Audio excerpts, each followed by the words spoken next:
నమస్తే welcome to Yoyo TV. Child artist గా career ప్రారంభించిన తేజ సజ్జా జాంబిరెడ్డి సినిమాతో హీరోగా తెలుగు ఇండస్ట్రీలోకి అడుగుపెట్టాడు. ఇక ఈ సినిమా తర్వాత పలు సినిమాలు చేసిన ఈ యంగ్ హీరో ప్రస్తుతం హనుమాన్ అనే పాన్ వరల్డ్ సినిమా చేశాడు.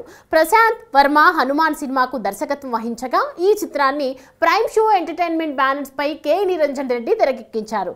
ఇప్పటికే రిలీజ్ అయిన టీజర్ ట్రైలర్లు పాజిటివ్ టాక్ తెచ్చుకోవడంతో హనుమాన్ పై భారీ అంచనాలు నెలకొన్నాయి. హనుమాన్ సినిమా తెలుగు, హిందీ, తమిళం, కన్నడ, మలయాళం, మరాఠీ భాషల్లో ఇవాళే ప్రేక్షకుల ముందుకు వచ్చింది. హనుమాన్ సినిమా ఎలా ఉంది, యంగ్ హీరో ఖాతాలో హిట్ పడిందా అనే విషయాలను యోయో రివ్యూలో తెలుసుకుందాం.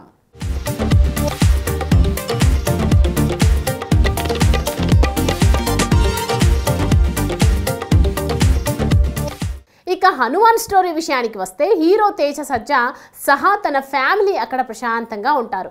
ఇంతలో టెక్నాలజీని ఉపయోగించుకొని సూపర్ పవర్స్ సాధించాలని విలన్ ప్రయత్నిస్తూ ఉంటాడు. అప్పుడే అంజనాద్రిలో ఏదో ఒక శక్తి ఉందని, దాంతో ప్రపంచాన్నే జయించొచ్చని తెలుసుకుంటాడు విలన్. దీంతో అంజనాద్రిని స్వాధీనం చేసుకునేందుకు తీవ్రంగా ప్రయత్నిస్తాడు. హనుమంతుని శక్తులను పొందిన హీరో తేజ సజ్జా అంజనాద్రి ఈ దుష్ట శక్తిని ఎలా వ్యతిరేకించాడు, ధర్మాన్ని ఎలా రక్షించాడనేది మిగిలిన కథ. ఈ స్టోరీ మొత్తం తెలియాలంటే థియేటర్స్కి వెళ్ళి సినిమా చూడాల్సిందే. హనుమాన్ సినిమా విశ్లేషణ విషయానికి వస్తే సినిమా ఫస్ట్ హాఫ్ అద్భుతంగా ఉంది. ప్రేక్షకులను మరో లోకంలోకి తీసుకెళ్తుంది. అంతేకాకుండా తేజ సజ్జా చేసి స్టంట్లు, తేజకు గెటప్ సీనుల మధ్య వచ్చే కామెడీ బాగుంటుంది. ప్రతి ఫ్రేమ్ క్లీన్గా ఉంటుంది. డైలాగ్స్ మాత్రం అదిరిపోయాయి. ఇక ఇంటర్వెల్ తర్వాత అసలు స్టోరీ స్టార్ట్ అవుతుంది. సెకండ్ హాఫ్ మొదట్లో కాస్త డల్గా అనిపించినా ఎక్కడా బోర్ అనిపించదు. బ్రదర్ అండ్ సిస్టర్ రోల్స్ చేసిన తేజ సజ్జా, వరలక్ష్మి, శరత్ కుమార్ ప్రతి ఒక్కరిని కంటతడి పెట్టిస్తాయి. దర్శకుడు ప్రశాంత్ వర్మ టేకింగ్ ప్రతి సన్నివేశంలోనూ కనిపిస్తోంది. నిర్మాత ఖర్చు పెట్టిన ప్రతి రూపాయికి న్యాయం జరిగిందని చెప్పాలి.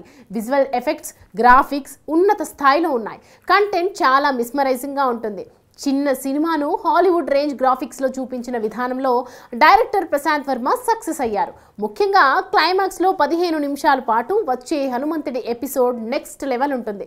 ఇండియన్ సిల్వర్ స్క్రీన్ మీద ఇప్పటి వరకు ప్రేక్షకులు ఎవరు చూడని విధంగా హనుమంతుడిని దర్శకుడు ప్రశాంత్ వర్మ చూపించారు. గౌరహరి, అనుదీప్ దేవ్, కృష్ణ సౌరభ్యం మ్యూజిక్ బాగుంది. బ్యాక్గ్రౌండ్ స్కోర్ అయితే అదిరిపోయింది. థియేటర్లో కూర్చున్న ప్రేక్షకులకు గూస్ బంప్స్ రావడం పక్కా. శివేంద్ర సినిమాటోగ్రఫీ అద్భుతంగా చేశారు. ఎస్పీ రాజు తలారి ఎడిటింగ్ చాలా బాగుంది. ఎక్కడ కూడా అనవసరం అనడానికి లేదు.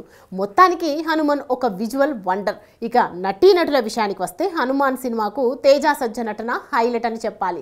హనుమాన్ పవర్స్ ఉన్న మ్యాన్ గా క్యారెక్టర్ లో ఒదిగిపోయాడు. హనుమాన్ క్యారెక్టర్ 100కు 100% న్యాయం చేశారు.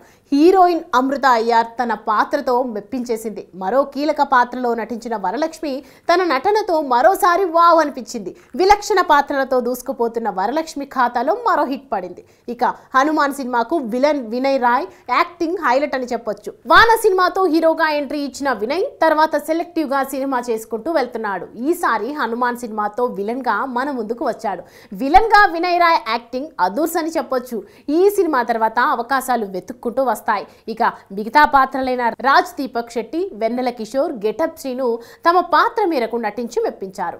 హనుమాన్ సినిమాకు story, Teja acting, Prashanth Varma direction, VFX and graphics plus points కాగా ఓవర్ సెంటిమెంట్ మైనస్లని చెప్పాలి. ఓవరాల్ గా హనుమాన్ అంటే విజువల్ వండర్. ఈ సినిమా అన్ని వర్గాల ప్రేక్షకులకు నచ్చుతుంది. ఈ సినిమా చూసిన ప్రతి ప్రేక్షకుడు ఒక కొత్త అనుభూతితో థియేటర్ నుంచి బయటకు వస్తారనడంలో ఎలాంటి సందేహం లేదు.